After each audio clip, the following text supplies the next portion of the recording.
తల్లిదండ్రులు ఆలోచించండి. మీకో చిన్న విజ్ఞప్తి. మీ పిల్లల మార్కులు ర్యాంకులు మాత్రమే జీవితం కాదు. ఫలానా వాళ్ళకి అన్ని మార్కులు వచ్చాయి, పక్కింటోళ్ళకి ఎక్కువ ర్యాంక్ వచ్చింది అని పిల్లలను కంపేర్ చేస్తూ ఎప్పుడూ దెప్పి పొడవకండి.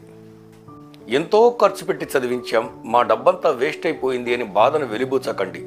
ఏమో తక్కువ మార్కులు వచ్చినా మీ పిల్లాడు భవిష్యత్తులో గొప్ప వ్యక్తిగా మారొచ్చేమో. ఈ సమయంలో పిల్లలకు స్నేహితుల్లాగా ఉండాల్సింది మీరే.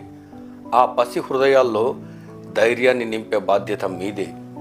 ఎగ్జామ్స్లో ఫెయిల్ అయితే, ఎంత చదివినా పాస్ అవ్వకపోతే వాళ్ళకిష్టం వచ్చిన రంగం ఏదో, వాళ్ళకు దేంట్లో టాలెంట్ ఉందో వెతకండి. ప్రపంచంలో చదువుకున్న వాళ్ళందరూ అత్యుత్తమ స్థానాల్లో లేరు. బ్యాక్ బెంచ్ స్టూడెంట్స్ అంతా కూడా రోడ్డు మీద పడి తిరగడం లేదు. ఎవరికి ఏదైతే ఇష్టం ఉందో, ఎవరికి ఏదైతే మక్కువో ఆ దిశగా పిల్లలను నడిపిస్తూ వారిని ప్రోత్సహిస్తూ పిల్లలకు బంగారు భవిష్యత్తును కూడా ఇవ్వాల్సిన బాధ్యత తల్లిదండ్రులది.